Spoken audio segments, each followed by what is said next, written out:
Well, good evening, crewmates / shippers. Welcome to the Ship Podcast. My name is The Click, and I'm sitting here with one topic at a time. Ooh. Hello.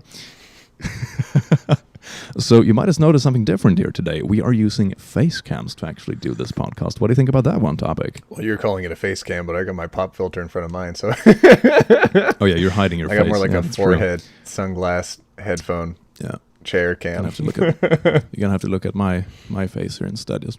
All right, perfect. Now I creep people out for the day. That's wow, that was the worst. So we just came from a stream, and we ended the stream by yelling at each other and cursing out a free software. And that brings us right into today's topic. And we're going to talk about conflicts, how to handle them, how to resolve them, what kind of conflicts to typically bump into, and of course, as usual, some of our own horror stories and experiences. Oh yeah. All right. Oh, let me just kick my camera a bunch. Wow. Very professional. Oh, nice. Speaking of conflicts. So I think one interesting way to start off the discussion, which is something that I used to read up on a lot a couple of years ago, which is personality differences.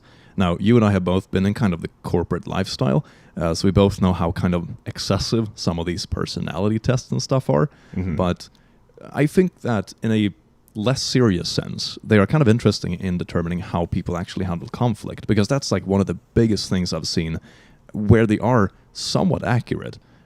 It's definitely not across the board. You can't simplify people into a handful of categories, but it gives you a general idea. For example, one method I used to like doing was the DISC analysis, which has been slightly controversial. Some people like it, some people think it's way too oversimplified. Are you familiar with the DISC analysis? Oh, no. Give me the full breakdown.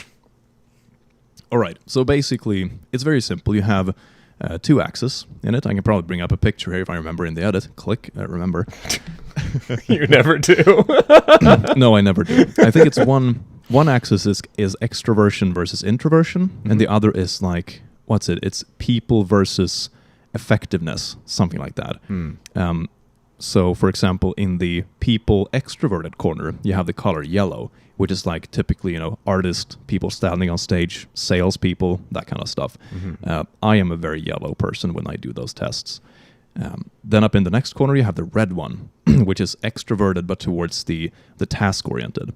They are typically, leaders, bosses. I would say, for example, Blair is a very red person.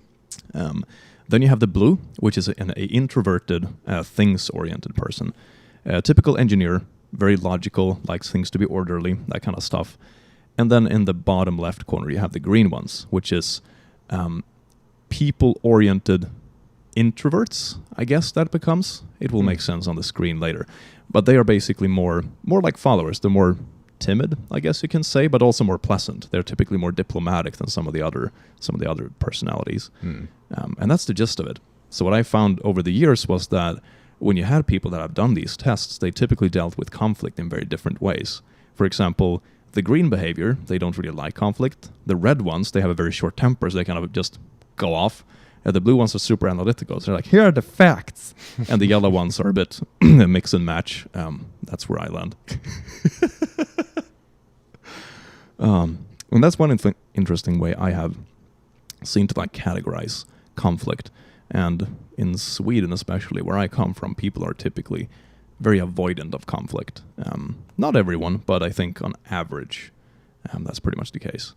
So what's your experience with conflict in your many years on this planet?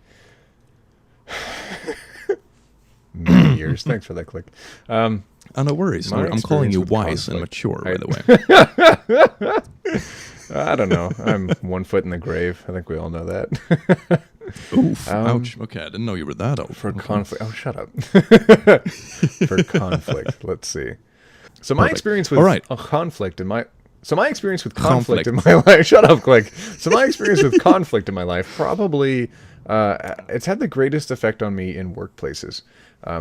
When you need to perform a job to afford sustainability, to afford your living, which means food and rent more than anything else, it's very tricky when you receive any kind of feedback that is negative, because you're taking that as almost a threat against your survival, because you need this job to live.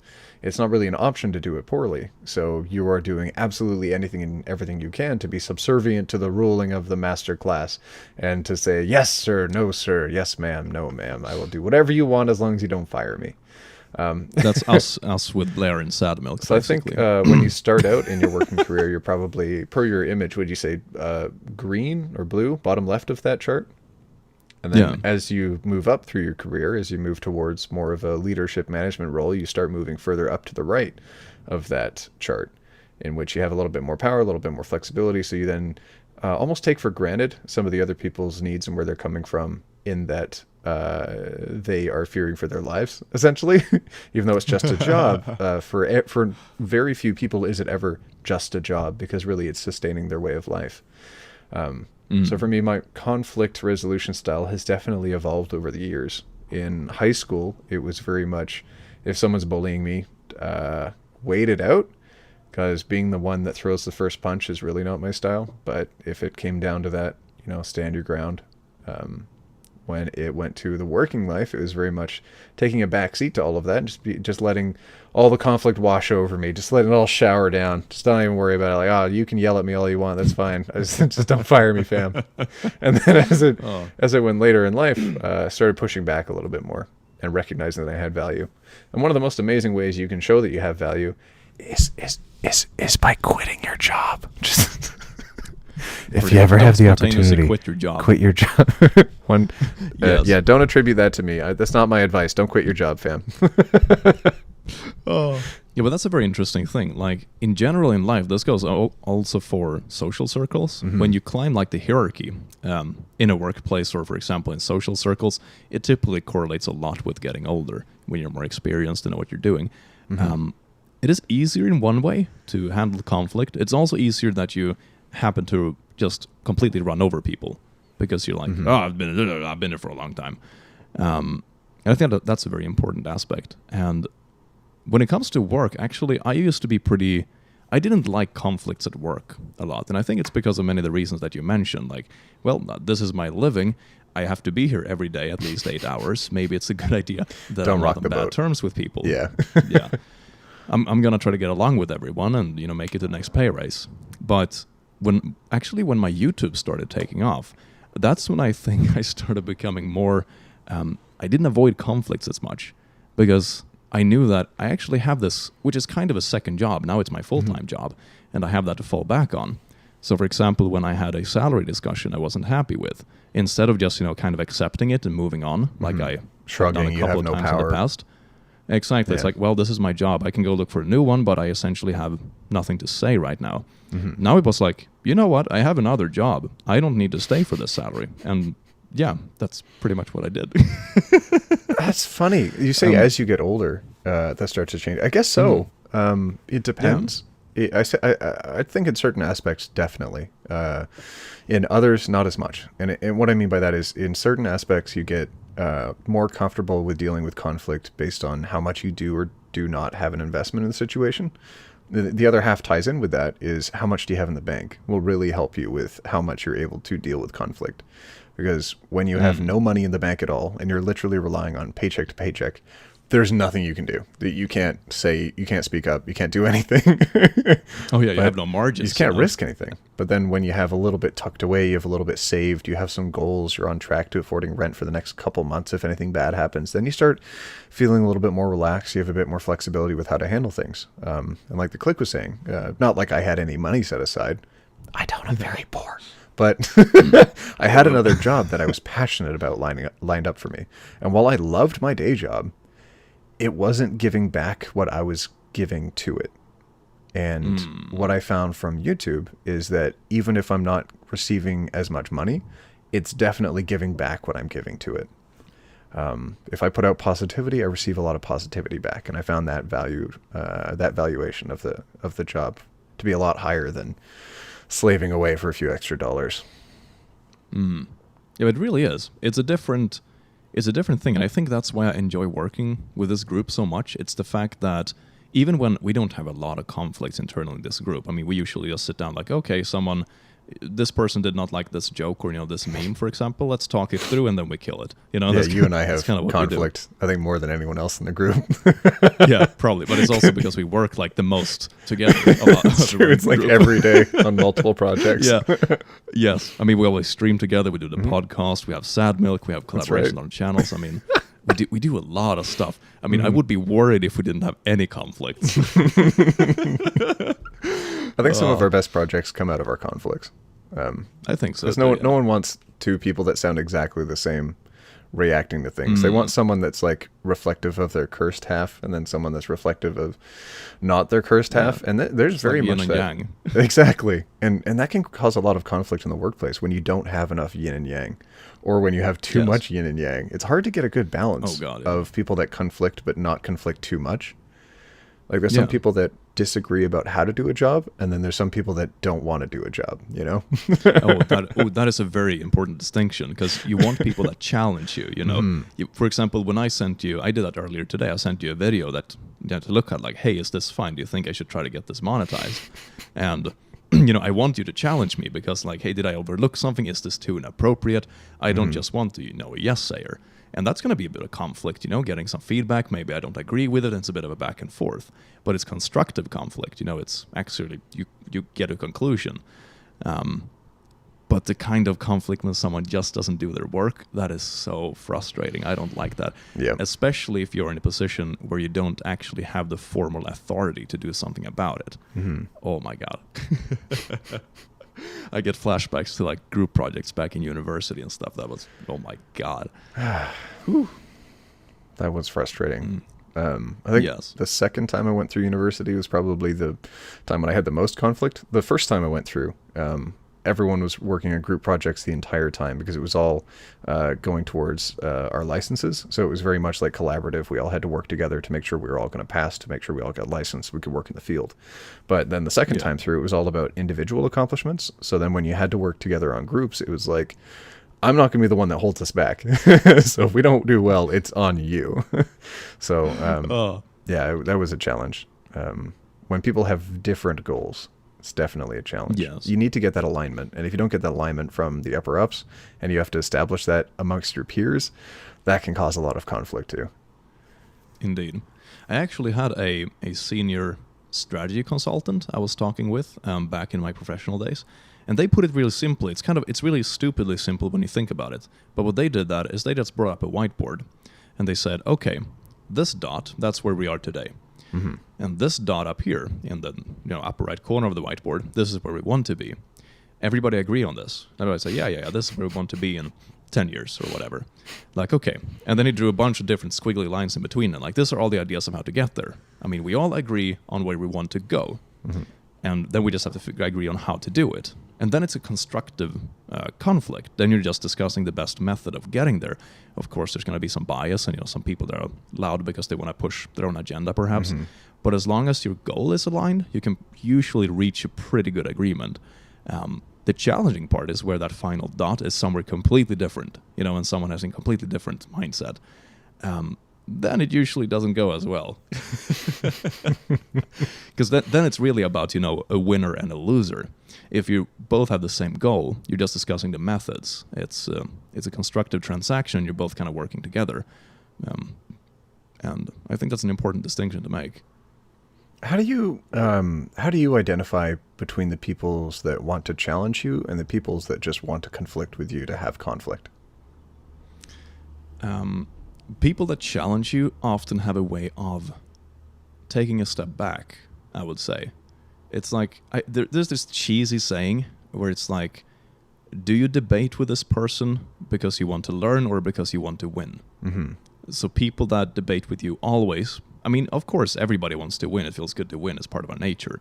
But if you always only see conflict with someone because you want to win, you want to prove yourself superior, that's typically not very constructive. It can be to some extent, I guess, but I mean, the vast majority of the time it's just going to be a subjective PP measuring contest.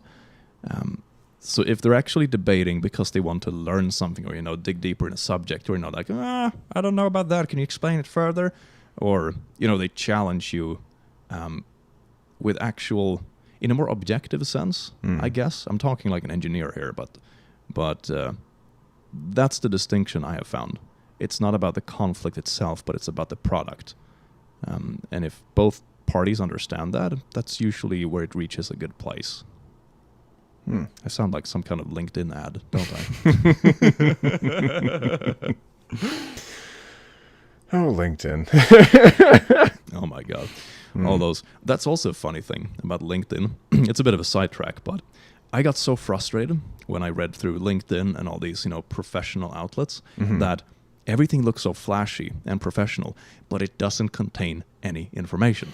That frustrated me so much. It's like this BS presentation. It looks super fancy. You have these clip art things flying around, but it doesn't mean anything. There's no info. It's just a longer Instagram post. That's all it is. Yeah, pretty much. Pretty much. One of those, hashtag inspiration, running in the sunset. You can do it. Wake up every morning and chug bleach. Rise and grind. I hate that. But I'm just on the grind, fam, every day. I'm Gary V. Hondo P. Do you ever listen to Gary V? Stands for... Yes, I think I wasn't. He's that a Cody conflict Cohen? master. Oh my God. Sorry, Cody Coe and what? Yeah, I think they were making a This Is Cringe episode about him. No? Really? About Gary Vaynerchuk? Maybe I'm mixing up. It was someone doing a rise and grind thing. It was like there's it was How to Wake Up in the Morning or something. Yes, I think my morning That's a different routine guy. On how to wake up, something like that. Okay. Gary V came into provenance like early 2000s, mid 2000s. And then made the mistake of investing in Vimeo instead of YouTube when he had the opportunity. Because he thought Vimeo would be like the professional side where YouTube was more like the social aspect. But then it completely flipped and Vimeo's kind of dying. But YouTube, once he got back into it and reassessed his situation, he started doing all of his promotionals for his company's wine stuff on YouTube, and people were like, "Oh, I want to see what a sommelier has to say about wine." I don't think he is a sommelier, but he just has a lot of wine, so he talks about wine a lot, and then that got him tons and tons of views. He invested in other companies based on that money, and it's all taken off from there. So he talks tons about the rise and grind mentality, and often swears at people. And he just cuts to the quick. He doesn't take into account all aspects or all sides of an argument. And in that way, he's very quick about how to find a resolution to whatever the conflict is because he's not considering all sides. So people often think like, oh, wow, there's a lot of shock value to that. And he has a lot of money. So he must know exactly what he's talking about. And while he's very insightful, it's very much the CEO mentality of I need to find the quickest solution, not the correct solution. I just need this very much the handled mindset so we can move in forward. That disc model. Like we don't need to build on this moment. This is not a teachable moment. I don't need to learn you something, fam. I need you to cut it out and move on. Yeah, it's like almost a military mindset. Everything has to be done fast. Otherwise people, die. What I was saying about the LinkedIn thing, by the way. I actually talked, so I don't just start a subject. I have a tendency of doing that on this podcast, starting something and not finishing it. But I talked to a senior salesman about that because I said, I find this so frustrating. Can nobody else see this? Like, this is ridiculous. And he said, because I felt like I was going insane, am I the only one seeing this? Like, what's going on? And he said, well, there was actually a study made on this that proved that a professional-looking presentation that doesn't actually contain much actually performs better than a presentation that has good information but looks unprofessional. Yeah, you and I have talked about this before. And that's why. Yeah, I think I mentioned it before. And that's very fascinating. And that's also, how to sell stuff. Just make it look fancy. Doesn't matter what it is. I think we talked about that when I was discussing the reason why I was having such a hard time at work. When I was crafting these very detail-oriented presentations, they'd look pretty nice, but they had all of this actionable information in it, and it was the actionable information that was throwing people off. Because as soon as I gave a feature presentation where I removed all the actionable information, and it was just aspirational quotes, essentially, you're like, wow, this is it. This is what we wanted. Oh, it's like, oh my God, please let me do what I need. Oh, dear God. Oh, man. Yeah. So conflict is good sometimes, but make sure you got a foot to stand on. And it's not all about confidence. A lot of people who are successful will say, it's all about stepping up. It's all about doing what you need to do. But really, if you have no fallback option, it's not always the best decision, because people aren't going to act rationally towards conflict. There's a couple ways people generally react to conflict. And fight or flight are definitely in the upper tiers. Because when someone comes at you, it feels like an attack, even if that's not at all how you are intending it. But as an example, here, I'll lean in. We need to talk. Like, how did that make you feel immediately? Yeah. Look, man, we need to talk. This isn't working. This that you are doing. This. Or if I send you a text message and all it says is, call me now. Yeah. Ugh. That's either, this is a really bad conflict, or like, oh my God, I have to talk about this puppy I just saw. Yeah.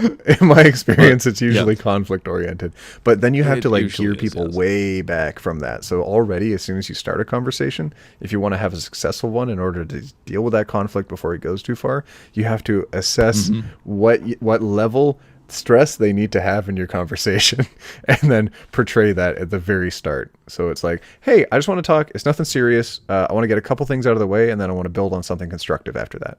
Then people are like, okay, they have notes for me, but I'm not going to die. And that's the best way of doing it. Yeah. And that's if you're in a position to provide that feedback. Because a lot of people, have you seen the parent to child, peer to peer, child to parent mapping for conversation styles? No, I don't think so. The most successful working conversation styles are peer-to-peer, where even if it's a manager to an employee or employee to manager, they're speaking as equals.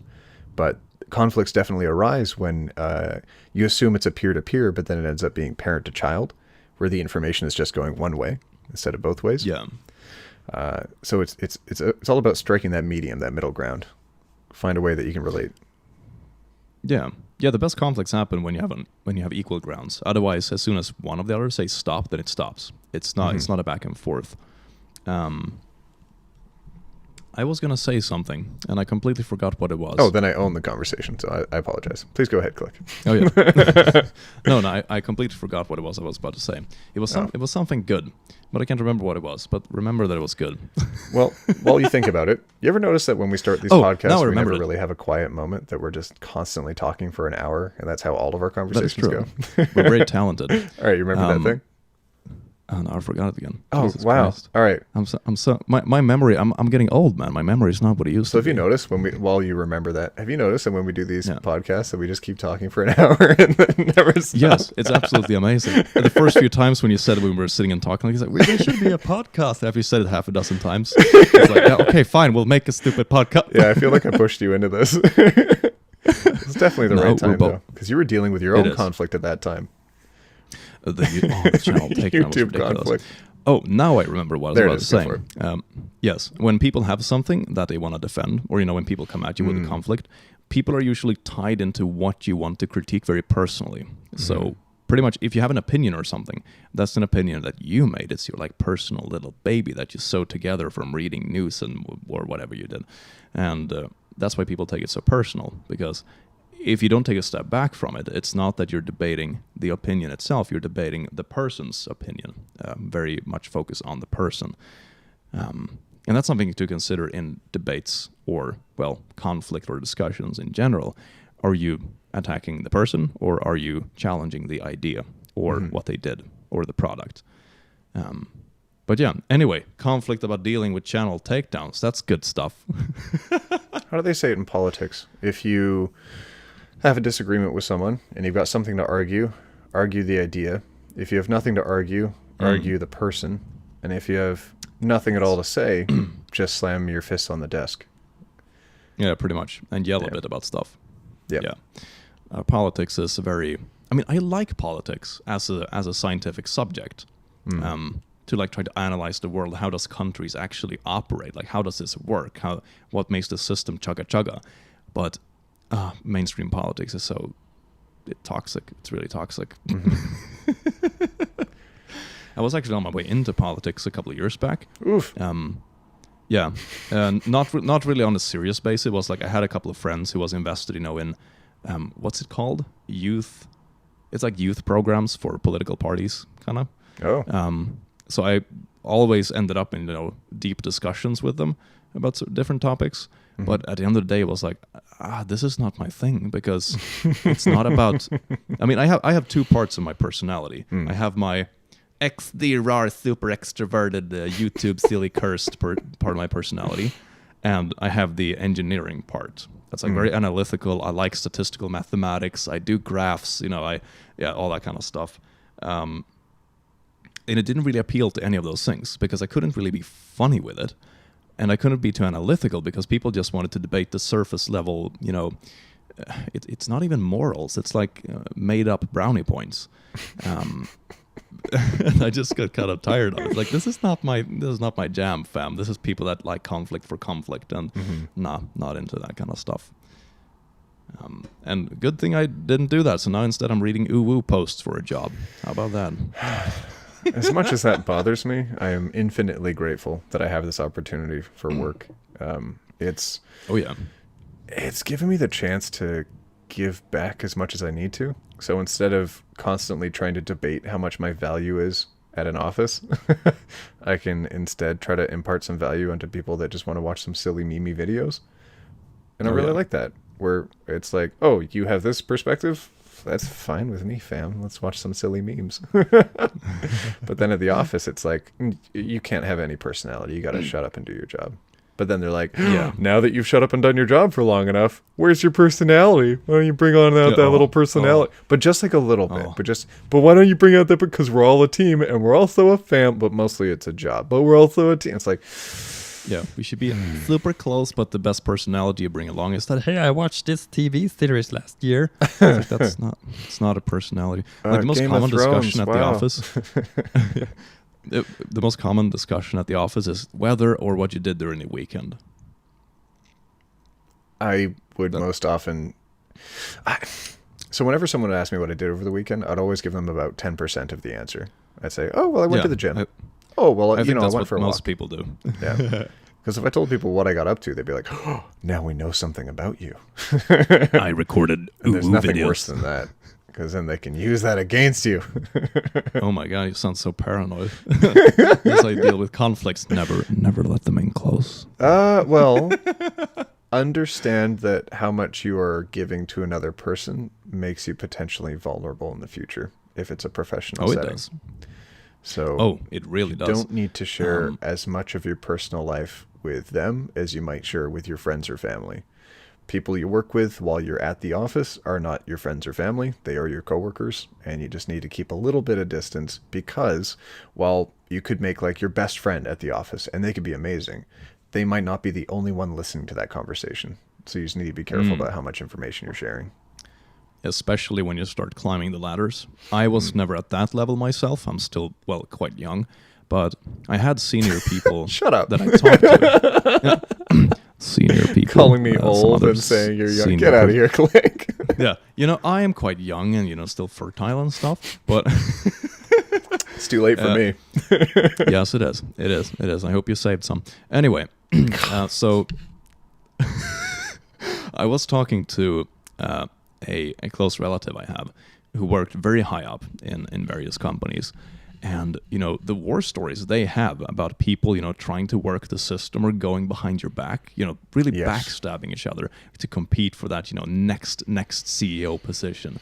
It's ridiculous. It's such a game of knives and what do they call it? Cloaks and daggers? Cloaks and daggers. Yeah. Yeah. It's ridiculous. It could be like, for example, someone got divorced and they're doing absolutely fine. The divorce was a long way coming. And then you have a colleague coming, talking to all the other bosses like, oh, he just went through a divorce, oh, maybe he's not in the right mental place right now, maybe we shouldn't. It's like... And then any small minor mistake you might have, that person can then lean on it and be like, well, you wouldn't have made that mistake if you weren't so distracted, Exactly. And that's all they need to do. They just need to plant that seed. So as much as you want to be friendly with people at work, don't always... Don't show them all your cards. No, that makes sense. No, really don't. I mean, because they haven't shown you all their cards. You don't know them for sure. It sounds paranoid, but my philosophy... Oh, sorry. I shouldn't drink soda when we record. Jesus Christ. My philosophy is kind of be... Why are you really drinking soda? I thought you had tea. No, it's really nice. You always have It's tea when we do tasty. these. Yeah, but now I had soda because I felt like something sweet because you're so sweet. Fudge. All right, finish your thought. I have a question for you. I was gonna say, keep a close circle of people that you share stuff with and you trust and you can really rely on, and then the longer out in your social circles you get, the less you share. Basically, don't spill your inner secrets to everyone. That cannot lead to good things. You kind of see the same things as I'm talking about with these company conflicts as, you know, in the YouTube circle. Have you seen the drama that goes on sometimes between big YouTube channels? Oh my God.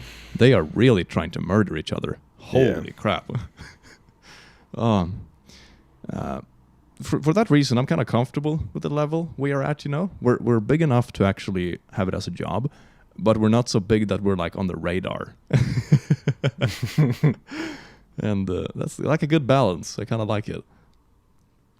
While we're talking right now, I'm actually just shooting an idea off to Refkos, who is our channel artist. And if all of you like these thumbnails, definitely check out Refkos. His information is in the description. And he is a fantastic artist who does take commissions. So definitely hit him up. I was just shooting him off the thumbnail idea for this. Oh, perfect. So when he watches this recording, he'll go, oh, I was mentioned. Oh, nice. Refkos. He is more talented than we are. You know? His vastly. What do? We talk into a mic and we make the silly voices. That's it. Oh, whoa, this is my job. Oh my God. I can feel my brain running out of my ears. That's perfect.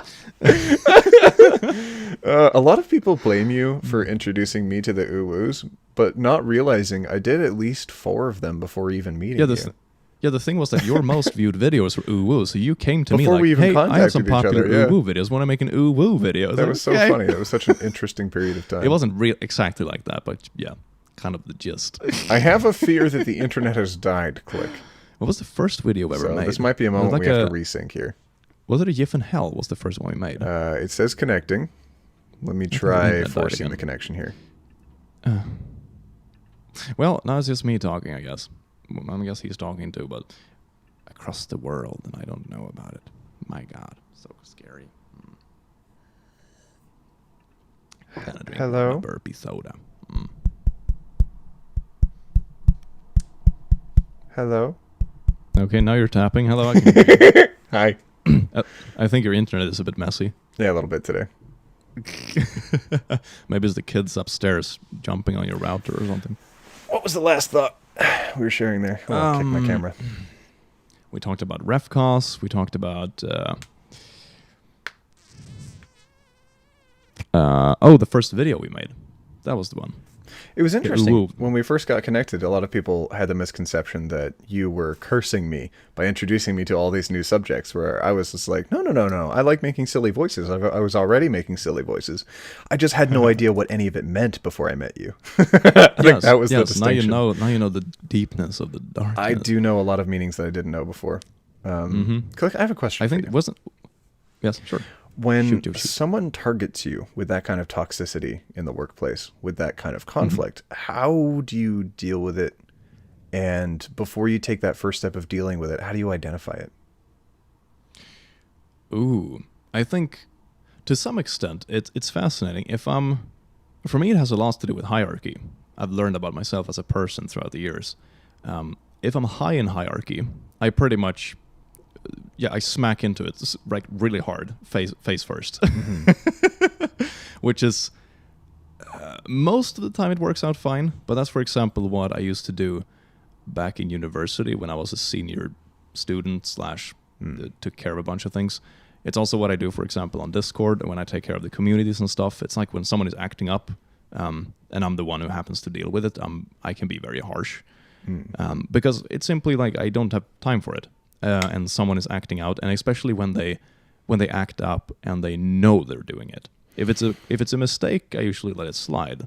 But if it's someone, I have, for example, the other day, someone started pinging me in my Discord, which they're not allowed to do, and like bragging at the same time about how they're breaking the rules. So I just banned them on the spot. Then I tried to go into my DMs, and I just, no, you're not getting back in. Sort off. If you break the rules for the sake of breaking the rules, that's punishable by death. But if you break the rules by accident and you're like, oh, and you're repentant, there's no reason to punish you for that. No. Like, then you get like a warning. Like, don't do it again, but you won't have penalties really. Mm-hmm. And that's the same thing I used to do back in the student life, for example, when I was, senior, so to say, when people quote unquote looked up to you.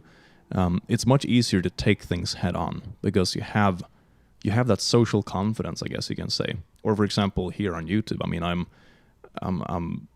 the one leading my little community, if that makes sense. But at the workplace it's more difficult because I wasn't the oldest person. I wasn't, the boss. I wasn't the one who brought the place together. So you can't really take that conflict head on in the same way. So I think what I did at the office, which was actually one of my mistakes, looking back at it, was that I let a lot of small things just slide. And instead I let it build up over time. So when I finally got fed up with it, I dished out, a dozen pieces of feedback at once. Not to the same person, but it was like, I don't like this. I'm going to send this feedback to this person. This internal development is garbage. This doesn't make sense. This customer is horrible. They need to do this, but they're too lazy. It's like, everything just, now it's too much. And then on top of that, I came in, I wasn't happy with the salary talk. And then I was like, you know what? I have another job. I'm done. So for me, it's very much like, and this is both, I guess it's a good thing, but it's also a weakness, that if it's small things, I typically don't care. I have a lot of background with people actively, lack of a better word, stalking me and actually seeking conflict only for the sake of conflict. So I think I learned at a young age, like really small things are typically not worth your time if the other person is trying to hype up the conflict around them. So that's kind of the strategy I developed naturally, I think. But the weakness of it, of course, if that stuff can build up, especially if it's like a workplace. So for me, I took all those conflicts kind of head on at the same time. And I think that's part of the reason why I got fed up. And, pros or cons. I mean, even if I had not dealt with it that way, I think I would have moved on for that job in either case because I wasn't, all those things, they were adding up and they weren't really changing either. Yeah. But that's something I can improve myself, I know, with conflict, not letting small things slide. I don't think I do it here as much, because here it's a different dynamic. Here we're all kind of, how should I describe it? We're all kind of entrepreneurs. We have responsibilities for our own little channel / company / whatever you want to call it. But we also have projects together that we work on. So everybody's kind of everybody's invested to see it succeed. And everybody's kind of on the same level, we're our own little things and we're coming together to do a bigger thing. Sad Milk. Everyone check out Sad Milk. And have you also heard about the Shipped podcast? The Shipped podcast? It's supposed to be super amazing. Topic. Oh my god. One topic at a time. The click. So that's something I learned about myself. I know how the Swedes deal with conflict. Oh, Swedes are not good with conflict. My god. I know how they deal. They're very... On the surface, they're very polite and doesn't like conflict, but they're very gossipy. Oh, really? Because I thought they dealt with conflict with the ättestupa. Yeah, ättestupa. Basically, it's an old tradition where you push old people. Okay.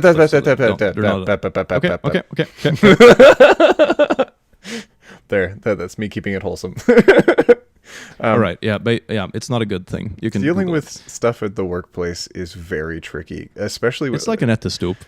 Like that, you don't want to be the person that's constantly bringing small things up and saying these things are not acceptable. We need to work on them. No. You only really want to be the things that matter. Exactly. You don't want to be complaining for complaining's sake. Whether that be professionally or in your interpersonal relationships. With friends, every time they say a thing that's like a little bit grating, you can't be like, you know what, I don't like that. You got to change. You know what? No. Yeah, you can't have zero tolerance. That's not a good thing either. You can't be binary.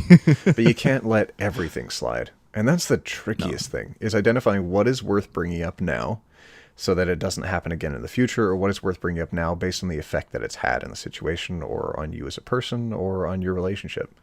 And the thing that I did when I had no money in the bank, and there was no saving grace option for myself, was just let everything build up and tackle nothing at all, because I don't want to die. And then when I finally had the option to flex a little bit more, not like not like YouTubers would do when they slap down stacks of cash, but like when I had the car. opportunity to, I think breathe is a better phrase. Once I had the opportunity to breathe a little bit, I had a little bit more breathing room. I realized, okay, I could go 1 month without a job and I'd be okay. I could go 2 months without a job and I'd be okay. Now I can feel like I can start speaking up. Not like I had to wait for that, but I felt like personally that's where I was at. So then once that happened, I was like, okay, let me start identifying these small things. But with certain jobs, if you wait that long, then they're like, well, this has been going on for months and you never had an issue before. So why are you bringing this to me now? It's like, oof. No, but it's like you said, it's a matter of what you have to lose. And a very simple situation you can imagine. Imagine like some guy overly aggressively pushing your shoulder, like when you're walking on the street. If it's just one guy, maybe you turn around and like, hey, what are you doing? Watch out. If it's 5 guys that's part of a biker gang, maybe they'll say, okay, I'm not going to say anything because they might murder me and it's not worth the conflict. And that's kind of the same thing. They might adopt my dog afterwards and then my dog loves them instead of me. Like the risk is real high. Oh my God, that's the worst part. When your dog falls in love with them. No, I can't take it. Oh, my heart breaks. Don't you understand, Pepper? They're mean. They have scary jackets.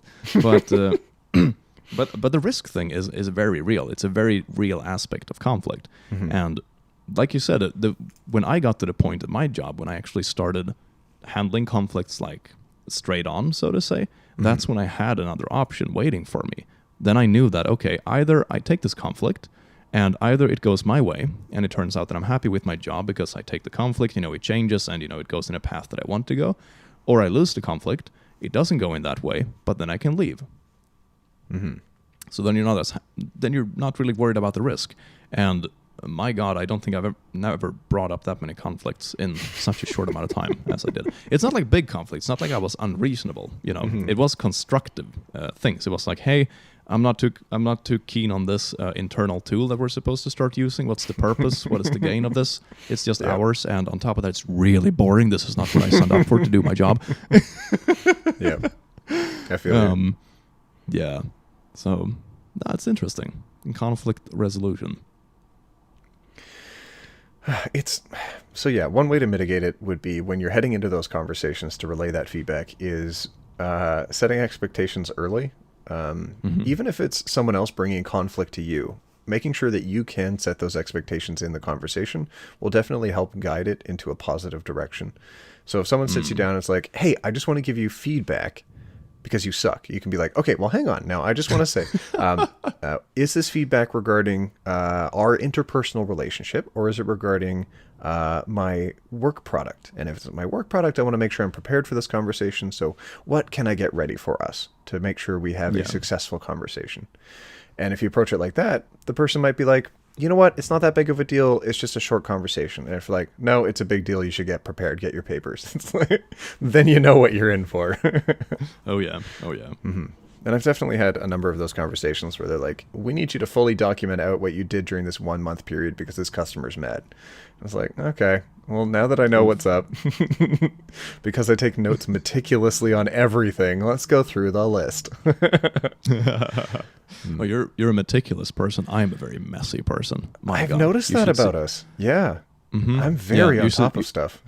I am very chaotic. Like I'm very chaotic in a very driven way. I'm extremely driven, and especially when I'm passionate about something, it's like it should happen fast and we should work hard.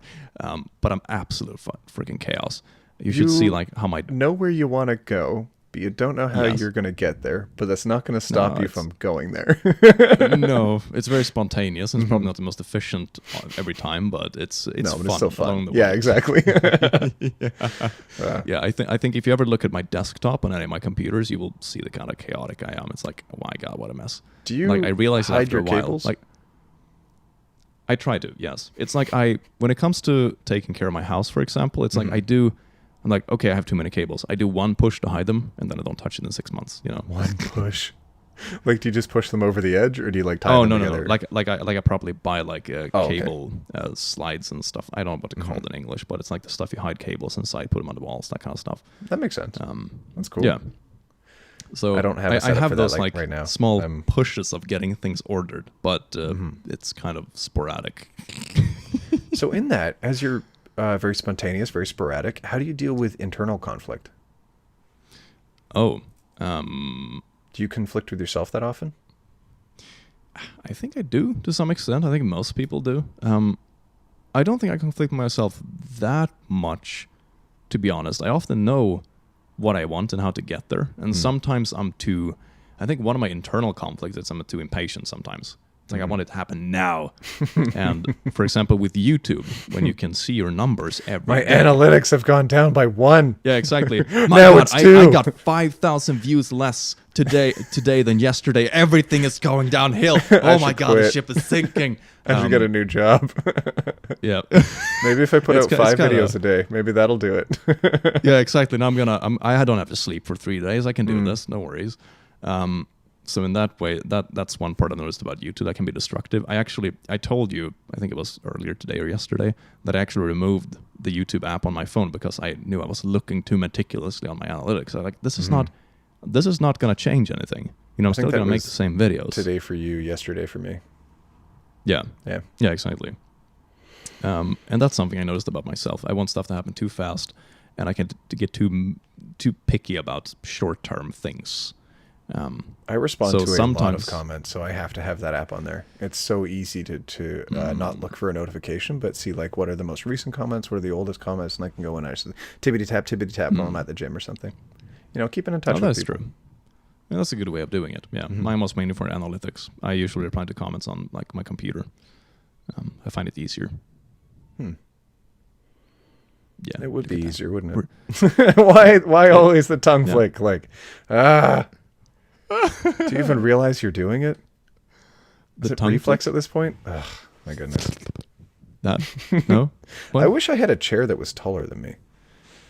I'm very much taller than you. Yeah, because the back of my chair, I can flop my head on it, whereas other people's gaming chairs, they come up like to the top of their heads.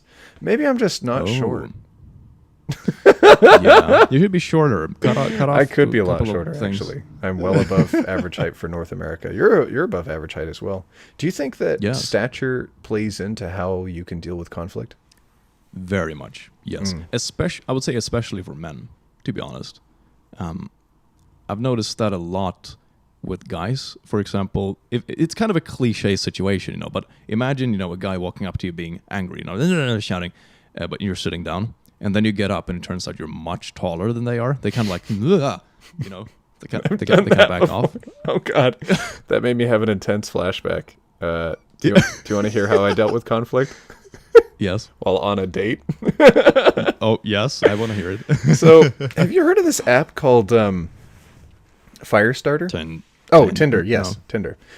So I matched with a girl. Yeah, you start a fire with Tinder. Is it so Tinder? Okay, I got the joke. Wow. I matched with a girl. One joke at a time. And she was very pretty, very outdoorsy, seemed very intelligent, had a great job.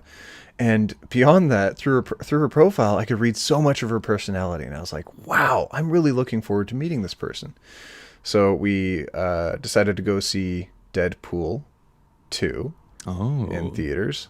And I had already seen it, but I really liked it and I wanted to see it again. So I made this plan. We went to meet up. She was a little bit late, so we didn't have too long to connect beforehand to talk and everything. But I really liked it. It was such a nice experience. I think if nothing else, I would have made a really fun friend. So we went into the theater. We sat down, and everyone's having a good time. We're all laughing. But you know when you're sitting in front of someone who's laughing because they can't hold in how much they enjoy something, and then someone else who's laughing as loud as they can to show off how much they don't need to hold back because they don't care. She wasn't like that. She was quite a quiet laugher. I was medium, and then behind us to the right was someone just uproariously, obtusely laughing at every potential opportunity, to the point where it was laughing over top of lines in the film, and multiple people in the theater were saying, "Excuse me, can you just shush? Excuse me." So because I saw that, I'm a pretty reasonable guy. If multiple people are telling you not to do something, but they're like being kind of shy about it, I'll just get up, I'll walk over, and I'll have a conversation with you. So I did that. I got up from where I was sitting with my date. They were only one row behind me, but maybe 5 or 6 seats to the right. So I walked over and I was like, "Hey guys, listen, we're all trying to have a good time. We're having a difficult time here in the movie. Do you mind just kind of like being a little bit quieter?" And it apparently was the guy's date, and she looked at me, he's like, "Excuse me, who do you think you're talking to?" And I was like, "Oh my God." And immediately the guy's like, you know what, you want to talk about this? We're going outside. And I was like, oh, that makes sense, because he doesn't want to talk in a theater, which is going to ruin the experience of the movie. Let's go outside. So we went outside to go talk. Yeah, of course, that's why. Yeah. It didn't click with me. So we went outside. It didn't. We went outside of the theater, and we got in the hallway, and I realized all of a sudden, oh my God, he's squaring up with me. I thought we were just going to have a conversation, but then he walked closer to me and looked up, and he realized he was a reasonable amount shorter than I was, and at the time, I was doing a lot of Muay Thai, so my shoulders were very, very cut, and I had kind of like a summery shirt on that showed my shoulders off. So he kind of like looked down at them, then looked back at my head, and then took a couple steps back and was like, "You know what, man? I'm really sorry. The girl I'm with, she's just really drunk. We're on a date." And I was like, "Oh, I'm on a date too." And he's like, "Listen, I'm gonna go back in. Let's just shake hands, and I'll ask her to be quiet, and we just all want to enjoy the movie." I was like, "Oh, okay, that's very reasonable, thank you." And even in that moment, when I realized he was trying to square up with me, I didn't think he wanted to fight me with me. I just thought he wanted to yell. Later, when looking back on it, I was like, "Oh, hang on a second. Actually, I think he wanted to fight." So we went back in and we sat down, and then she started like laughing again, and he's like, "No, honey, no, like shh, shh, shh," like people are trying to enjoy the movie, which caused conflict with them, which they ended up leaving the film before it ended.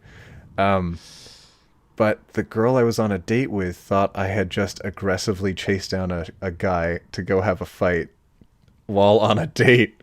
So, so very reasonably, she then became uncomfortable and kind of like leaning away from me, and then was like, "Hey, I'm going to go to the washroom," and then did not come back. And it wasn't even the halfway point in the movie. So I sat for the rest of the yeah. Oh my God. Just a few minutes before the credits, she texted me and was like, "Hey, I'm home right now. I felt a little sick, so I just went home." I was like, "Oh, okay." Oh man, I didn't see it coming. I was disappointed, but whatever. Like everything was going whoosh that evening. It was like, okay, I don't think he'd want to fight. Oh, he wanted to fight. Okay, he changed his mind. Oh, the girl thought I fought. Okay, she went home. She never asked for clarification either. I think she just thought I was a dangerous fellow. But if she'd taken a few more minutes to get to know me, I think she would have realized that I was just dumb. But that's how I deal with conflict. Is if I see a situation that's kind of obtuse and it's affecting multiple people, I'll go out and I'll talk to that person. But if it's only affecting me, it's really rare for me to ever speak up and be like, "Hey, this is affecting me negatively. Please don't do that."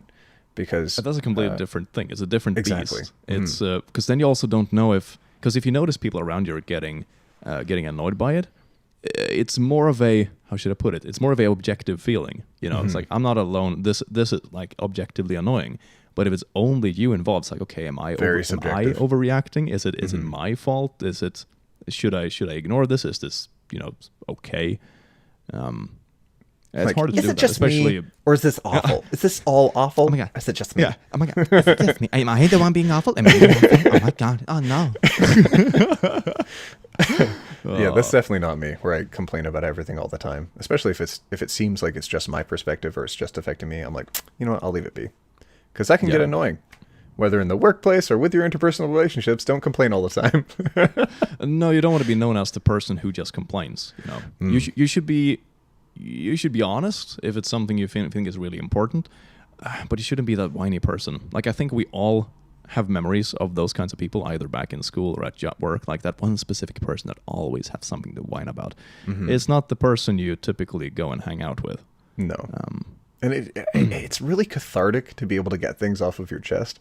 And I think the misconception people have when going through school is that, oh, if I'm feeling cathartic by sharing this person must be feeling cathartic by receiving this information. When really it's a one-way street with that, unless they are also complaining at the same time. In which case, that can help to get things off of both your chests. But if it's just going one way, maybe stop. Yes. Cease, good sir. I think we have been recording for like more than an hour. 55 minutes, and about 5 minutes of that was the internet dying out. Ah, that's true. Okay. Well, pretty good timing, actually. Okay. You want to end there, or do you want to have a conflict? Oh, we can talk. Do you want to end it? Okay, let's. You know what? If you want to end it, we can end it. Is that how you want to? I'm not going to take this. You want to throw down? Take this person. Oh yeah. You want to throw down? Click. I'll Yeah, I'm going to Canada. I'll see you in like 20 hours. Better. Oh yeah, try to find me. I'm gonna go hike a mountain. Then what? You and your Swedish hills. I'll see you in the mountains. All right, should I hit the button? Oh wait, subscribe to the Ship Podcast. Maybe everyone, we should have like thank an you outro. for That might be a good thank you idea. for coming to the Ship Podcast and listening to us, and let us know in the comments what you think about our first face cam video. If this is the first one, I assume it will be. And hopefully we'll have fun doing these again in the future. And if we need to change anything, let us know. If you need stuff on my walls or on Click's, I assume blank wall, because I haven't been able to see him this entire time. Let us know in the I have a comments. guitar on my wall. Oh god dang it. That's more than yes. I have. I have the paper frame wall behind me. Oh. Papery. Yum. Papery wapery woo. Yeah. So let us also know in the comments what kind of conflict stories you have that you want to share. Kind of That's a interesting good stuff. one. I would like to read that. Yes. Now we encourage comments as well. Look at how professional we are. And I hope you all enjoyed this episode and that we will see you in the next one. Remember to subscribe to the channel, like the video, and all that kind of good stuff. And subscribe to my channels as well if you haven't already. Of course, subscribe to everything. And we will see you next time. Goodbye, everyone. Mwah.